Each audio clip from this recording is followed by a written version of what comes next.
Kita jumpa kembali bersama Opa dan Opa. Dalam kesempatan ini kita bisa berbagi. Kita bisa berbagi kenangan lama, tentang lagu, tentang lingkungan hidup, atau tentang apa saja yang punya nilai untuk kita rawat bersama.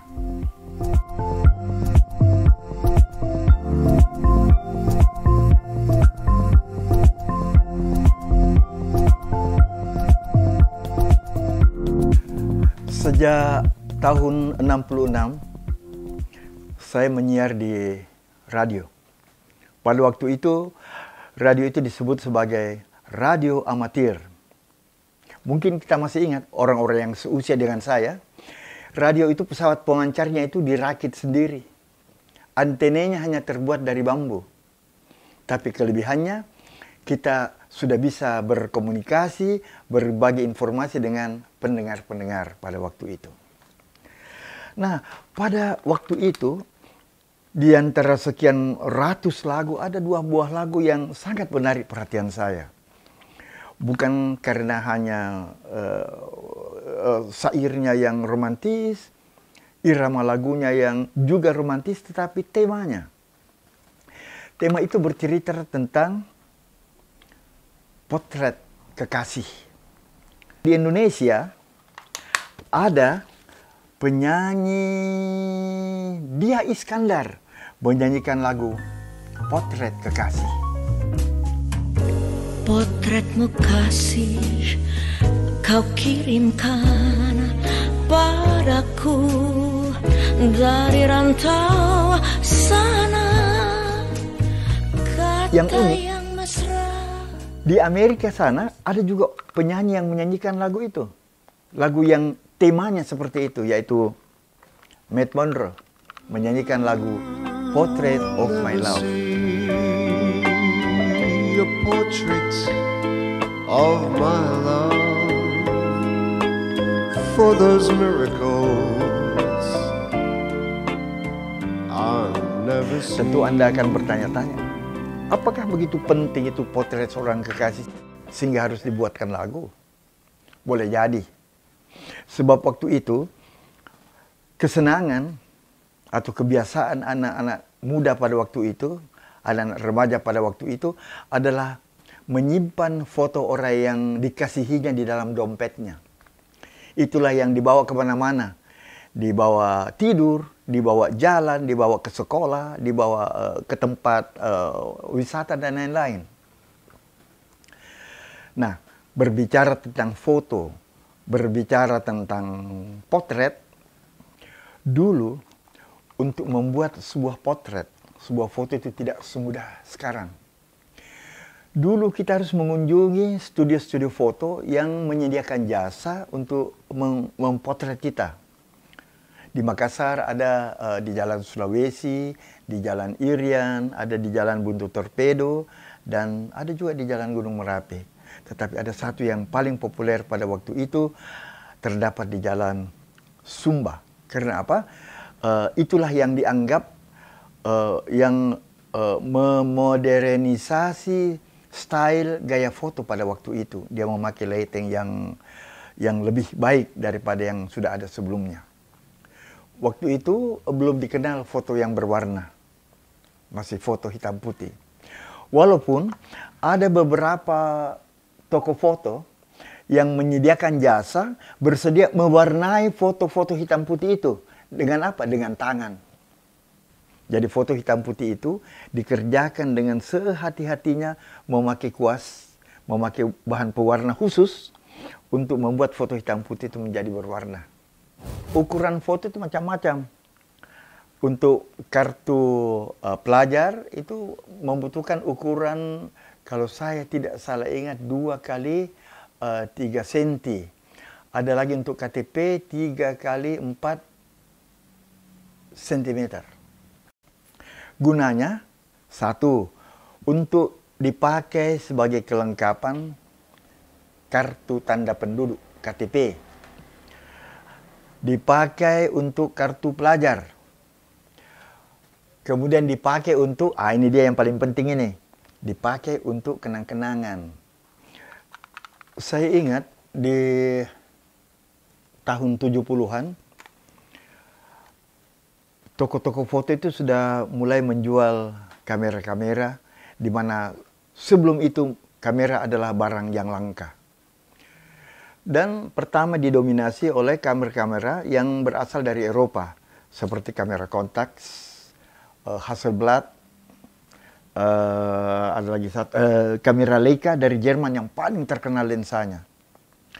Nanti setelah masa berjalan, ternyata Jepang juga sudah mulai membanjiri pasaran fotografi itu dengan produksi mereka sendiri. Nah, kita kenal ada seperti Asahi Pentax, ada Nikon, ada Fujika, dan lain-lain dan sebagainya. Oh, Yashica juga tidak ketinggalan. Kenapa saya sebut Yashica? Karena Yashica adalah kamera pertama Jepang yang menerapkan sistem elektronik ke dalam kamera. Padahal waktu itu kamera itu masih semuanya itu masih mekanik, belum ada unsur elektronik di dalamnya, belum ada baterai dan lain-lain. Nah, pada waktu itu para penggemar fotografi mulai melengkapi dirinya. Jadi dulu kalau kita beli kamera itu sudah lengkap dengan lensa standar, dan kemudian semakin bertambah kebutuhan, maka disiapkan juga lensa wide untuk lensa lebar. Kemudian ada disiapkan lensa tele untuk mengambil gambar jarak jauh, dan lain-lain, dan beberapa filter yang dibutuhkan untuk teknik fotografi. Waktu itu belum ada film berwarna, masih hitam putih. Jadi setelah kita memotret, memakai film seluloid, sayang sekali saya tidak bisa memberi contoh roll filmnya itu karena saya sudah keliling kota Makassar cari-cari tidak dapat. Mungkin ada di antara teman-teman yang punya informasi di mana kita bisa dapatkan film roll. Saya ingin informasinya. Kembali lagi pada urusan nostalgia fotografi. Jadi kita foto dengan hitam putih. Berjalan waktu, masuklah film berwarna. Waktu itu masih merek dari Kodak. Dan Anda tahu, processingnya itu dilakukan di mana? Di Australia. Jadi kita harus menunggu berminggu-minggu diproses di Australia, kemudian itu dikembalikan ke kota di mana Anda berada. Ini belum cetaknya. Setelah kita pilih untuk dicetak, dikirim lagi ke Australia. Namun dengan berjalannya masa, ini nanti kita punya waktu untuk kita cerita khusus untuk ini. Akhirnya film berwarna itu sudah bisa diproses di Indonesia. Di setiap kota besar sudah banyak bermunculan laboratorium foto. Dan waktu itu masih menunggu 2 minggu, kemudian menunggu 1 minggu, kemudian apa yang terjadi? Begitu selesai foto, kita masukkan film dan bisa ditunggu, diproses, dicetak mungkin sampai 2-3 jam sudah selesai dicetak berkat kemajuan teknologi. Kemudian terjadilah yang saya sebut mungkin kurang tepat, tapi saya sebut sebagai revolusi di dunia fotografi atau di dunia apapun ketika masuk sistem digital. Yang sangat mengejutkan mereka yang sudah punya peralatan mungkin lebih banyak dari ini.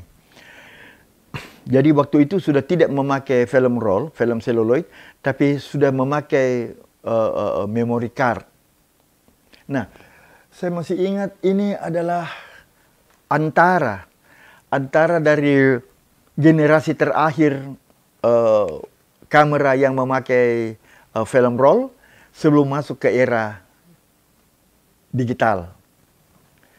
Dan yang terjadi, teman-teman, adalah bagi saya ini kekecewaan yang luar biasa. Karena begitu masuk teknologi digital ke dalam kamera, semua yang saya koleksi, semua yang saya simpan, semua yang saya beli dengan dana yang saya tabung, serupiah demi serupiah itu akhirnya sudah tidak bisa saya pakai lagi. Karena sudah ketinggalan zaman. Tempat proses cuci cetak foto satu demi satu menutup tokonya. Sudah tidak melayani lagi cuci cetak. Sudah tidak ada lagi menjual roll film. Saya masih ikut perkembangan kamera digital dengan harapan saya masih bisa memakai lensa-lensa yang saya sudah miliki sebelumnya. Seperti lensa tele, lensa wide angle, ada lensa apa yang disebut dulu itu lensa mata ikan yang bisa 360 derajat. Tapi ternyata ini ulirnya ini sudah tidak kompatibel ke dalam kamera digital. Saya akhirnya coba-coba lagi. Apa boleh buat? Memakai pocket kamera yang lebih sederhana. Namun kamera seperti ini pun sudah ditinggalkan. Karena HP sekarang kualitas gambarnya itu sudah lebih tajam dari pocket kamera yang seperti ini. Dan ada lagi kelebihannya. Foto yang kita buat dengan HP itu bisa kita edit, kita bisa perbaiki komposisinya, warnanya, merubah latar belakangnya, dan yang hebat apa? Langsung bisa kita kirim kepada keluarga, kepada teman di seluruh dunia dimanapun dia berada.